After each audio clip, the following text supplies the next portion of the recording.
अस्सलाम वालेकुम, welcome back to my channel. आज जो रेसिपी आपके लिए मैं शेयर कर रही हूँ वो मैक्रोनी सैलेड है और बहुत कलरफुल सैलेड है। ये वेट लॉस के लिए भी अगर आप कोई अच्छी रेसिपी ढूंढ रहे हैं तो बहुत बेहतरीन है आपके लिए। बनाना भी बहुत आसान है।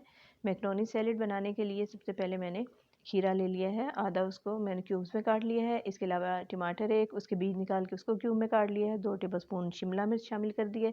चिकन को मैंने बॉईल कर लिया था, आधा कप चिकन है जिसको नमक, काली मिर्च, सोया सॉस, सिरका और चिली सॉस डाल के मैंने बॉईल कर लिया था। और ये मैक्रोनी है बॉईल की हुई, 1 कप ये शामिल कर दी है। 1 टेबलस्पून ऑयल का शामिल कर देंगे और सॉल्ट इसके अलावा इसमें 1 टीस्पून मैंने डाल दिया भर के। ब्लैक पेपर है 1 टीस्पून और ये लेमन जूस है 2 टेबलस्पून। बहुत ही क्विक और इजी सैलेड है, ज़रूर ट्राई कीजिएगा। सब चीज़ों को अच्छे से मिक्स कर लेंगे। अब इसके अलावा मैं जो चीज़ इसमें शामिल कर रही हूँ वो उबले हुए कॉर्न हैं। टिन वाले भी आप यूज़ कर सकते हैं और ख़ुद भी बॉईल कर सकते हैं। ये भी मैंने आधा कप शामिल कर दिया इसमें। बहुत टेम्पटिंग और बहुत टेस्टी ये सैलेड बनेगा। सब चीज़ें हमने अच्छे से मिक्स कर ली हैं। अब इसके अलावा हम इसमें डालेंगे केचप। 2 टेबलस्पून केचप की शामिल कर दी है मैंने।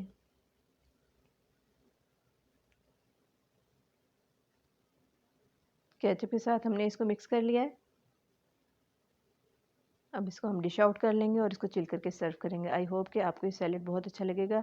रमज़ान जैसे आ रहे हैं उसमें आप रिवायती चाट से हटकर ये सैलेड बनाएं, आपके घर वालों को ज़रूर पसंद आएगा। रेसिपी अच्छी लगी हो तो लाइक और शेयर कर दें और चैनल को सब्सक्राइब करना ना भूलिएगा। Thanks for watching.